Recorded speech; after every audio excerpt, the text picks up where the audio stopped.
Have you ever been sitting at home, maybe watching TV or eating dinner, and suddenly felt the ground give a little shimmy?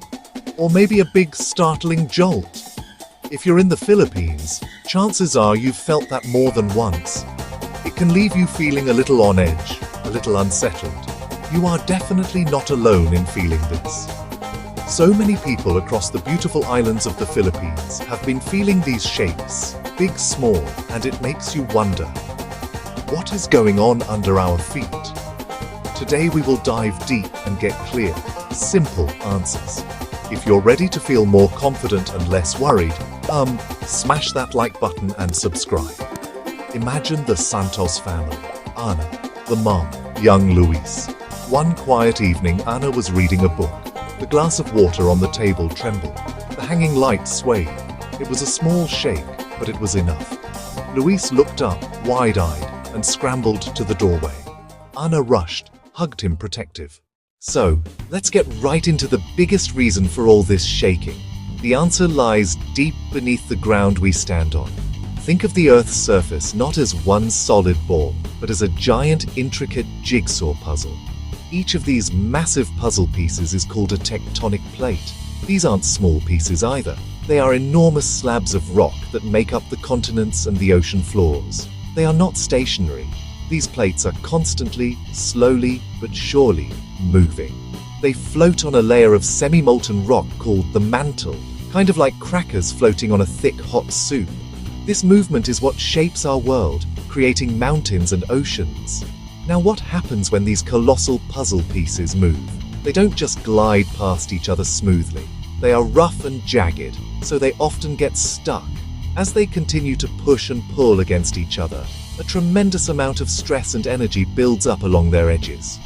It's like when you try to push two rough bricks together. They resist. But if you keep pushing, eventually, something has to give. When that built-up energy is suddenly released, it sends out massive waves of energy through the Earth's crust. We feel this sudden release of energy on the surface as shaking. The Philippines has what you might call a prime, front-row seat to this incredible geological show. It's not just near one of these plate boundaries, it's wedged right in the middle of a major collision zone. To the east, you have the massive Philippine Sea Plate moving westward. To the west, you have the giant Eurasian Plate. The Philippine Sea Plate is diving, or subducting, underneath the Eurasian Plate right along a line that runs through the archipelago. This constant pushing, grinding, and diving action makes the entire region one of the most seismically active places on the entire planet. It's a dynamic, powerful process happening every single day. This intense interaction between the plates has also created a complex network of cracks in the Earth's crust throughout the islands. These cracks are known as faults. Think of them as secondary lines of weakness, where movement is more likely to happen. The Philippines is crisscrossed by numerous active fault systems, like the well-known Philippine Fault Zone, which stretches for over 1,200 kilometers from Luzon down to Mindanao.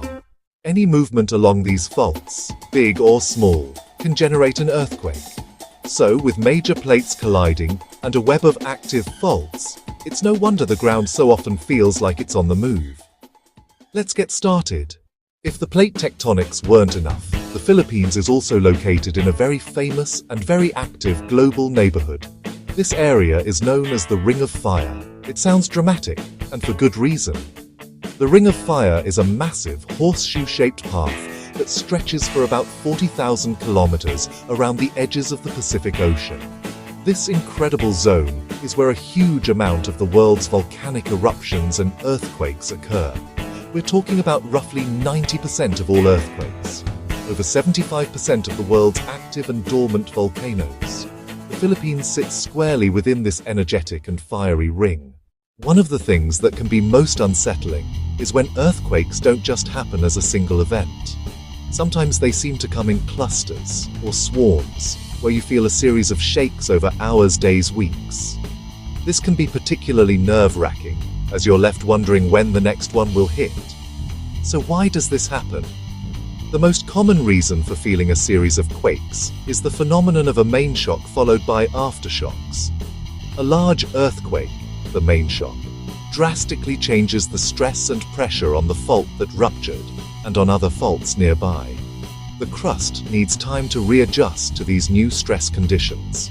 This readjustment process isn't smooth. It happens in fits and starts, generating a sequence of smaller earthquakes known as aftershocks. These aftershocks are centered in the same general area as the main shock and can continue for a long time. While they are, by definition, weaker than the main shock, some can still be strong enough to cause additional damage to already weakened structures or to be clearly felt, keeping everyone on edge.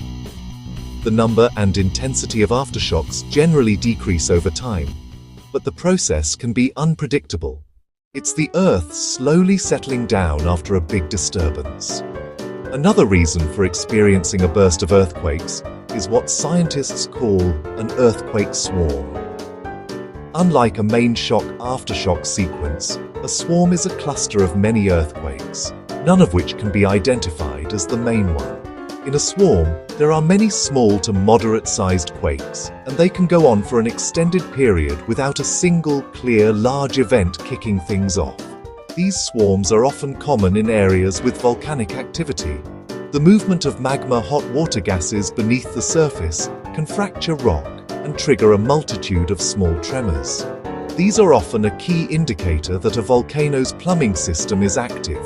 Finally, sometimes what feels like a constant shaking is related to a process called aseismic creep on a fault line. This is where a fault moves slowly and continuously instead of getting stuck and releasing energy in a big jolt. However, parts of the fault might still be stuck, and as the surrounding area creeps, it can cause small, frequent micro-earthquakes in those stuck patches. While many of these are too small for humans to feel, a period of more active creep can produce a noticeable increase in small felt tremors. Knowing why earthquakes happen is the first step toward feeling less afraid. The next, and most crucial step, is turning that knowledge into action. Being prepared is the most powerful tool you have to keep yourself and your family safe. The single most important safety action you can learn and practice is drop, cover, hold on. As soon as you feel the shaking start, drop to your hands and knees.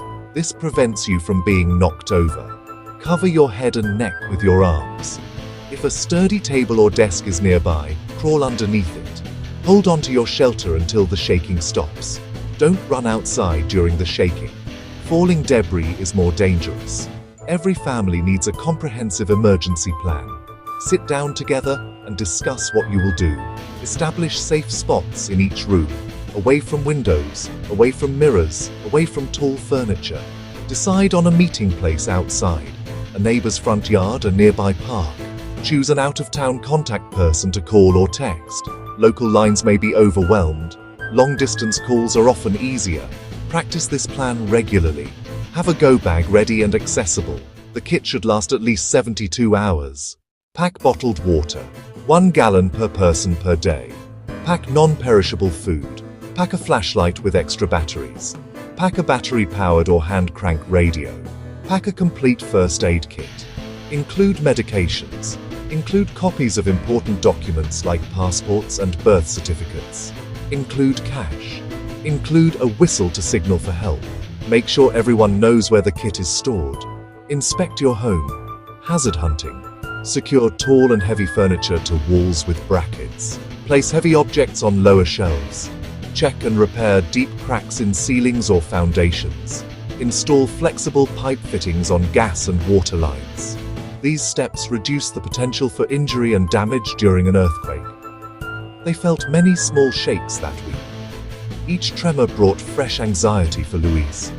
He asked, "Mum, why does the floor keep dancing?" Anna wanted answers. Simple, calm explanations and clear steps to feel secure. This is a story many families share. Knowledge beats uncertainty. We will explain why the Philippines is a seismic hotspot, show the forces deep inside Earth, and tell you what to do. By the end, you'll understand the why and the what to do, feeling empowered, prepared, and hopeful. Let's get started. While personal preparedness is absolutely essential, we are not in this alone. A whole team is working tirelessly behind the scenes to make the Philippines safer.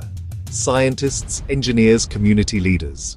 At the forefront are 5 OLCS seismologists, a modern control room with scientists looking at screens showing seismic data and maps of the Philippines. They operate a network of seismometers across the country.